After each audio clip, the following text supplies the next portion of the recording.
የሶስተኛው ወገን ሀገር ሄደን እንደራደር ሲል ህወሓት ተናገረ።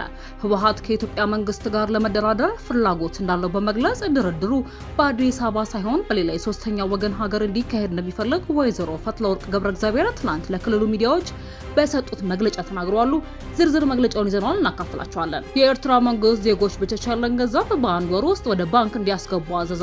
ይህንን መረጃ ይዘናል እናካፍላችኋለን። ህገወጥ ስደተኞች በሙሉ ሀገሪቱን ለቀው እንዲወጡ ሰልፈኞች የሰጡት የሰኔ 23 2018 የጊዜ ገደብ በመንግስት ውድቅ ተደርጓል። በደቡብ አፍሪካ መንግስት የኢሚግሬሽን ህግ ማስከበር የሚችለው ህጋዊ ባለስልጣን ብቻ ነው ብሏል። ይህንን መረጃ ይዘናል። የቮይስ ኦፍ ኢትዮጵያ ቤተሰቦች ሰብስክራይብ ማድረጋችሁን እያስታወስናችሁ በዝርዝር ወደምንመለከታቸው ጉዳዮች እናልፋለን።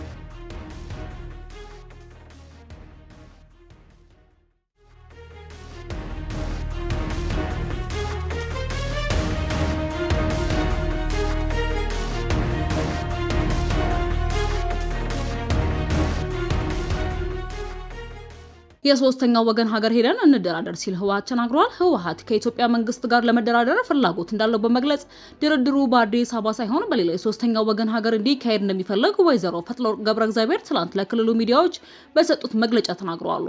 አስገዳጅ አፈሳ ላይ የሚሰራጨው መረጃ የተጋነነና ሽብር ለመፍጠር የተሰራጨ ነው ሲሉ አጣጥለውታል። ነዋሪዎቹ የተለያዩ ተቋማት፣ የፖለቲካ ፓርቲዎች በክልሉ አስገዳጅ ወታደራዊ አፈሳ እየተካሄደ መሆኑን በተደጋጋሚ መግለጻቸው ይታወሳል። በሌላ በኩል ወይዘሮ ፈትለወርቅ የኢትዮጵያ መንግስት ከምዕራብ እስከ ምስራቅ ትግራይ ሰራዊቱን በማሰማራት ለጦርነት እየተዘጋጀን የሚል ክስም አሰምተዋል።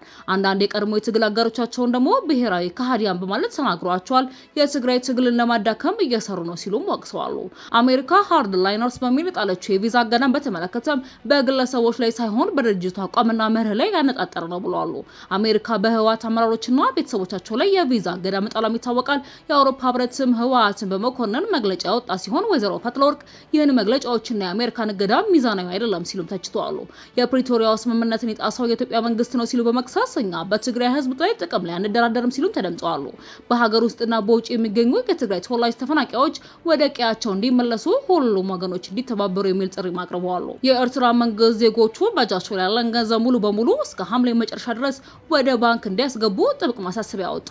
የኤርትራ ማዕከላዊ ባንክ ማክሰኞ ዕለት ባወጣው ጥብቅ ማሳሰቢያ በሀገሪቱ ውስጥ በግለሰቦችና በተቋማት እጅ የሚገኝ የሀገሪቱ መገበያያ ገንዘብ ወይንም ናቅፋ በሙሉ ዛሬ የጀመረው የአውሮፓውያንን ሐምሌ ወር ማጥረቂያ ድረስ ወደ ባንክ እንዲገባ አዘዋል።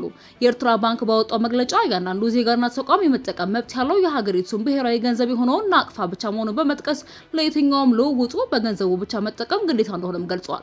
ስለዚህም ዜጎችና ተቋማት ያላቸውን ገንዘብ ሙሉ በሙሉ ወደ ባንክ እንዲያስገቡ፣ ከዛ ውጪ ግን ግለሰቦችና ተቋማት ገንዘብን በይዞታቸው ውስጥ ማቆየት ህገወጥ መሆኑንም አስጠንቅቋል። በዚህ መሰረት ሁሉም ያላቸውን ገንዘብ ወደ ባንክ እንዲያስገቡ፣ በተጨማሪም የባንክ ሂሳብ የሌላቸው ሰዎች ወይም ተቋማት እስከ ሐምሌ መጨረሻ ድረስ ያላቸውን ናቅፋ አዲስ አካውንት በመክፈት እንዲያስቀምጡ መመሪያ ተሰጥቷል።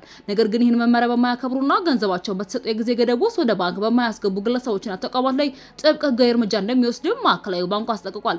በተቀመጠው የጊዜ ገደብ የወጣው መመሪያ ተግባራዊ በማያደርጉ ላይ እርምጃ ወስዳል የተባለው ህጋዊ እርምጃ ምን እንደሚሆን ግን በይፋ የተገለጸ ነገር የለም። ይህ አዲስ መመሪያ የኤርትራ መንግስት በውጭ ምንዛሪ ተመን በገንዘብ ዝውውርና ፍጆታ እቃዎች ላይ ለ10 ዓመታት ሲያካሄድ ከቆየው ጥብቅ ቁጥጥር ጋር የሚዛመድ ነው።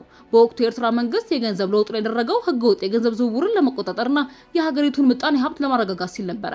በገንዘብ ለውጡ ሂደት ወደ ባንክ የገባውን ገንዘብ መቆጣጠር የቻለው መንግስት ከዚያን ጊዜ ጀምሮ ማንኛውም የኤርትራ ዜጋ በሚያንቀሳቀሰው ገንዘብ ላይ ጥብቅ ገደብ ለመጣል ችሏል።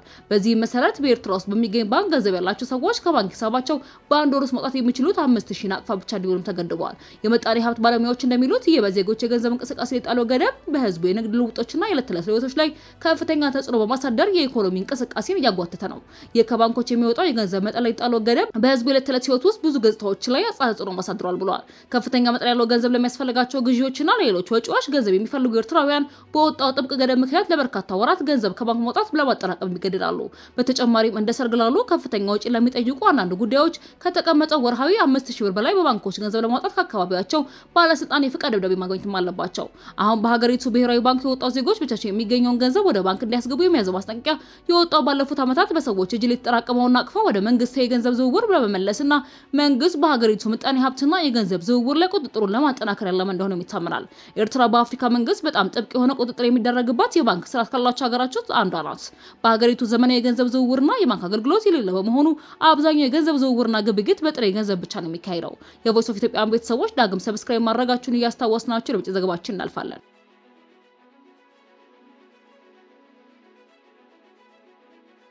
ህገወጥ ስደተኞች በሙሉ ሀገሪቱን ለቀው እንዲወጡ ሰልፈኞች የሰጡት የሰኔ 23 ቀን የጊዜ ገደብ በመንግስት ውድቅ ተደርጓል። መንግስት የኢሚግሬሽን ህግ ማስከበር የሚችለው ህጋዊ ባለስልጣን ብቻ ነው ብሏል። የደቡብ አፍሪካ ፕሬዝዳንት ሲሪል ራማፎሳ ስደተኞች ለሀገሪቱ ማህበራዊና ኢኮኖሚያዊ ቀውስ ተጠያቂ ናቸው የሚለውን ክስ አልተቀበሉትም። ሰልፉ ከመደረጉ በፊትም ከሰልፉ መሪዎች ጋር ተነጋግረው ሰላማዊ እንዲሆን አሳስበውም እንደነበር ዘገባው አመላክቷል። ምንም እንኳን የሀገሪቱ መንግስት የሰልፈኞቹን እንቅስቃሴ በይፋ ይደግፋል የሚል ስሞታ በስፋት ቢነሳበትም ዓለም አቀፉ የሰብአዊ መብት ተሟጋቾች ተቋም አምነስቲ ኢንተርናሽናል ስደተኞች ለሀገሪቱ ችግሮች ያለአግባብ መጠቆሚያ ያደረጉ ነው ሲልም ከሷል። ድርጅቱ የደቡብ አፍሪካ እውነተኛ ችግሮች የአፓርታይድ ዘመን ያስቀረው ቅሬታ፣ ከፍተኛ የእኩልነት መጓደልና የስደተኞች አያያዝ ስርዓተ ድክመት መሆናቸውን በመግለጽ ስደተኞቹን መውቀስ መንግስትን ከኃላፊነት ያሻሻል ሲልም አስገንዝበዋል። ሰልፈኞቹ ደቡብ አፍሪካን አስቀድመውና የልጆቻችንን መጻኢ ዕድል የሚሉ መፈክሮችን ቢያነቡም ስደተኞቹ ግን በህይወታቸው የተጋረጠባቸውን ከፍተኛ ስጋት ለማምለጥ ንብረታቸውን ተዘርፈው ቢሆን ወደ ሀገራቸው የተሰደዱ ይገኛሉ። መዋቅራዊ ችግሮችና መጤ ጠልነት ሀገሪቱን ወደ ዳግም ሁከት እንዳይከተትም አስግቷል። የቮይስ ኦፍ ኢትዮጵያን ቤተሰቦች ዳግም ሰብስክራይብ ማድረጋችሁን እያስታወስናችሁ በሌላ አዲስ ነክቶ የመረጃዎች ዳግም እስክንገናኝ ድረስ በደህና ቆዩ።